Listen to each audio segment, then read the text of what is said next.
Welcome to our PowerPoint module for the week of September 7th. This week we are covering our second part of our section on socioeconomic inequality and mobility.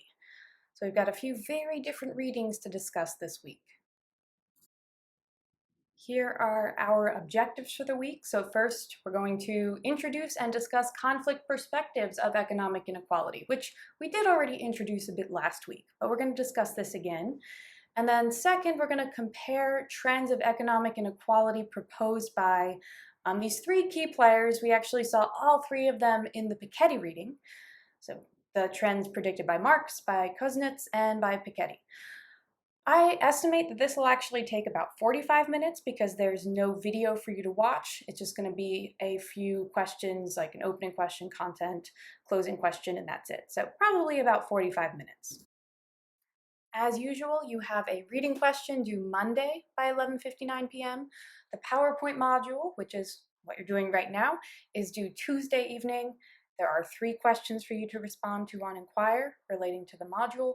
And there are no assignments due this Friday the 11th. Remember that the film analysis got pushed to the week after. And at the end of this PowerPoint, you're actually going to see instructions for the film analysis, just to give you a heads up to hold on for that final slide. Your opening question for this week is pretty broad. What is one thing you learned from the readings this week? Could be anything. So pause the PowerPoint module here to answer the opening question on Inquire and then come back to the module when you are done. So here I'm going to reintroduce conflict theory. This is something that came up in the module last week and something that came up in our class discussion. Conflict theory basically argues that economic power struggles are an inevitable part of our capitalist society, and capitalism is exploitative. It operates through exploitation. We'll talk about what that means in greater detail in a moment. And then the final component of conflict theory, and this is especially visible in Marx, is that power struggles are going to lead to social change through competition and upheaval. So through the instability of that is inherent in conflict theory, social change actually takes place. And this is very different from a functionalist perspective that justifies the existence of inequality because it's not only necessary for society to function, but it provides social stability. So whereas functionalism is about stability, conflict theory is about instability. Part of what you read for this week is Marx's Manifesto of the Communist Party. This was the first part of the Marx chapter from the reader. And this was an anonymous booklet that was distributed in Western Europe. It was written in 1848. And in a sense, the manifesto served as communist propaganda, right? This is very sensationalized. It is not at all scientific. It's got a dramatic, bleak tone, almost theatrical, in the depiction of the conflict between the bourgeoisie and the proletariat. Ultimately, this is a rousing call for revolution. It's highly ideological. What you may have noticed in reading really all of the works by Marx, I know there were snippets of a few in the reader, this actually has very little to say about what communism would look like. Marx was much more concerned with highlighting the problems of capitalism, and he highlighted many. So the question becomes, why was Marx so disillusioned by the capitalist system at this time? It's important to consider the economic context in which he grew up and in which he was writing. He was writing during the Industrial Revolution. We have booming industries producing a large underclass. And that is, in Marx's terms, the proletariat. This is why he uses language like masses of laborers crowded into the factory, organized like soldiers. He's commenting on just the disillusionment that came from the typical worker during the Industrial Revolution and the low-wage work, the disconnection from the real process of work and making these products within the factory. So we'll actually talk more about what that means in a moment.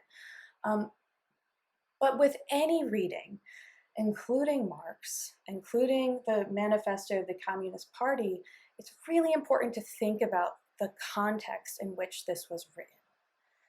This is important when we get to Piketty and the different perspectives on economic inequality and how these perspectives have evolved across time.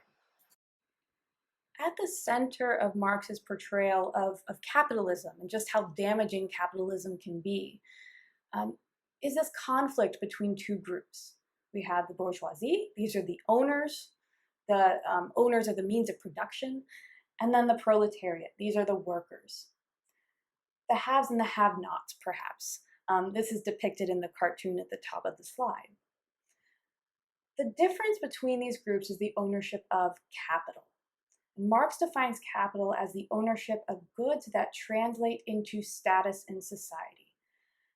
Capital isn't exclusively financial. We can also think about human capital like education and skills, or social capital like contacts, cultural capital, style of speech, dress, and so on. This goes a little bit beyond what Marx is saying, but we definitely see these forms of capital playing a huge role in the inequalities we see today. As depicted in the cartoon at the top of the slide, this balance of power between the bourgeoisie and the proletariat does offer some political and economic stability. It does maintain an economy by exploiting low-skilled workers in the production of commodities. However, Marx argues that this stability is short-lived.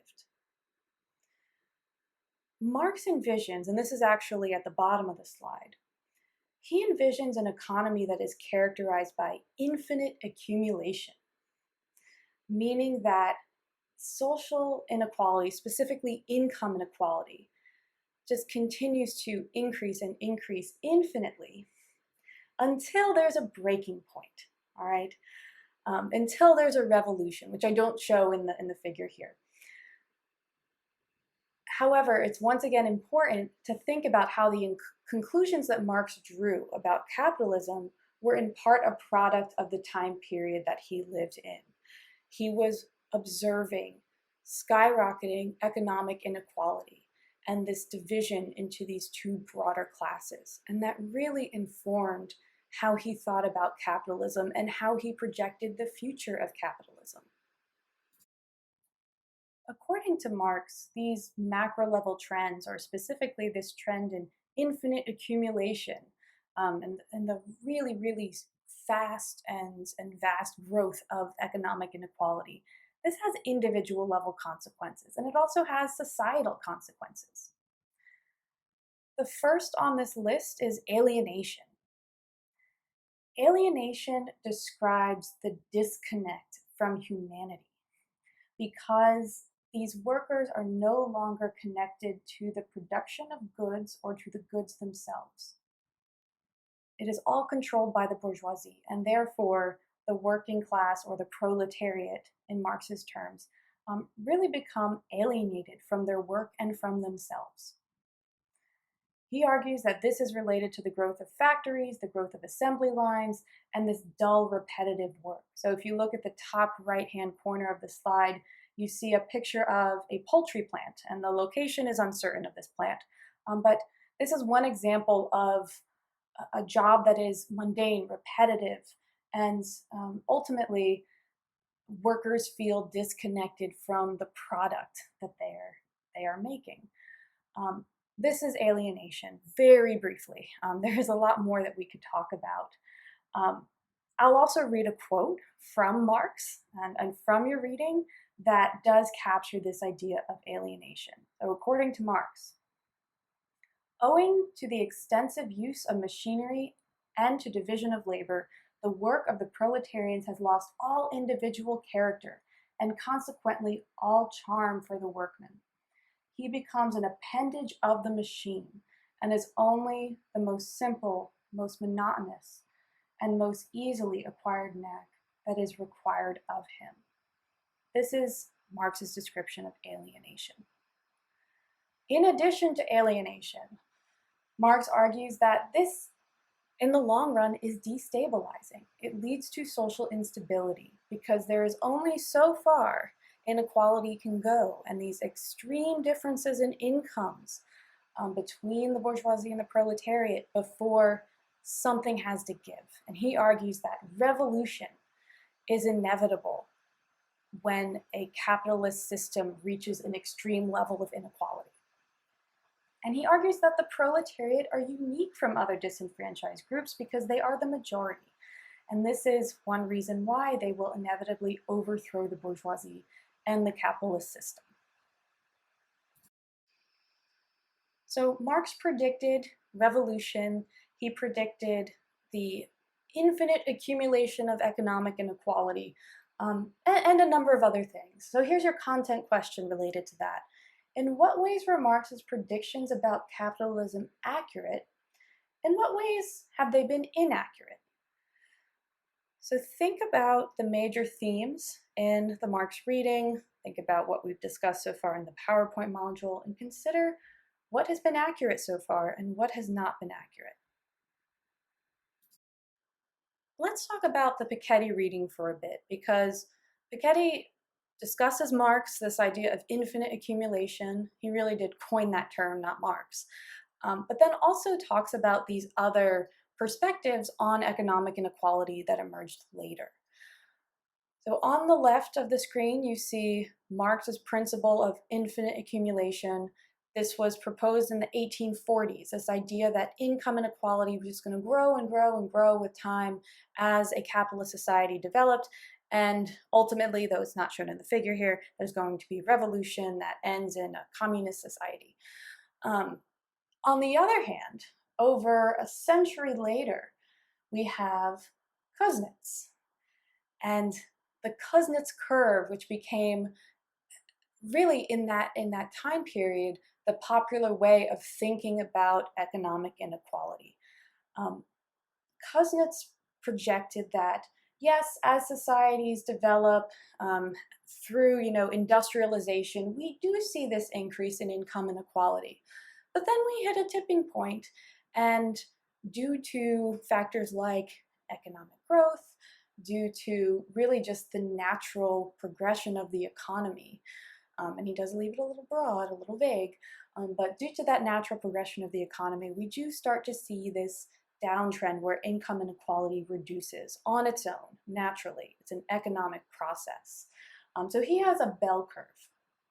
This was a popular way of thinking about economic inequality in the 1950s.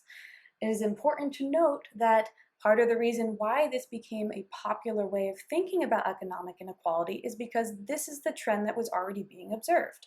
We had a spike in income inequality that was largely leveled out by the Great Depression, by economic growth during and after World War II. The compression of income inequalities due to these historical economic shocks actually led to this argument that economic inequality is just naturally going to lessen with time. This is a nice idea. Piketty calls it a fairy tale, and this was the predominant view of economic inequality in the 50s, 60s. However, we do not see this. We do not see this today, and that brings us to the trends that Piketty actually does observe over the past century or so. All right, so here's what we actually have seen over the past century or so. You do see increasing economic inequality through, and this is in the US. I know the earlier figure, or, in talking about Marx, we're talking about Europe, but here we are talking about the US. We see this increase in income inequality in the early 1900s. If you think about where Marx was, he was before this graph.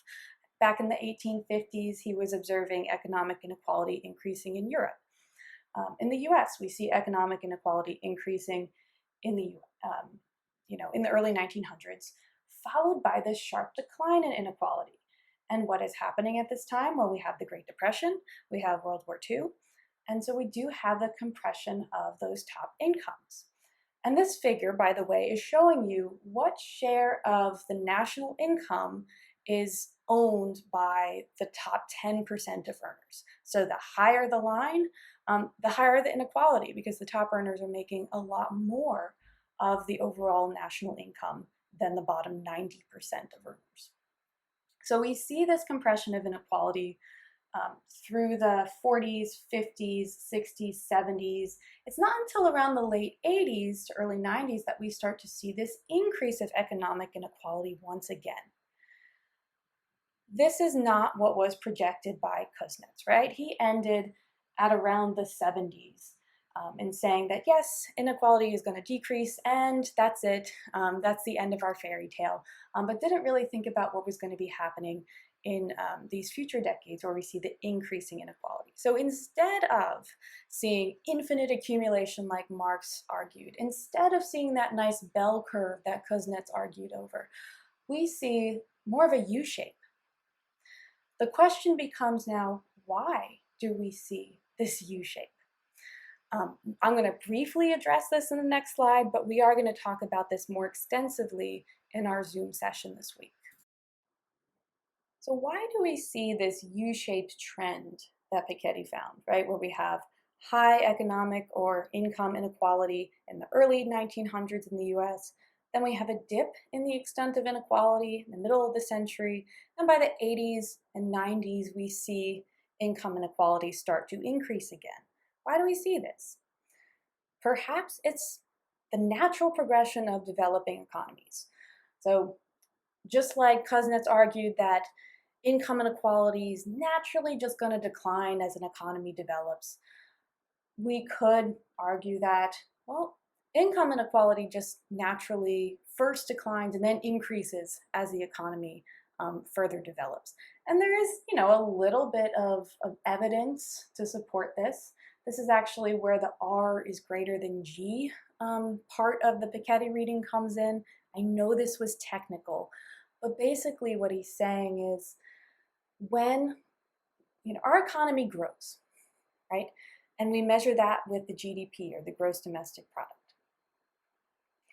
When the economy is either stagnant or growing more slowly than it was before, existing wealth begets more wealth. It matters more for accumulating income and wealth.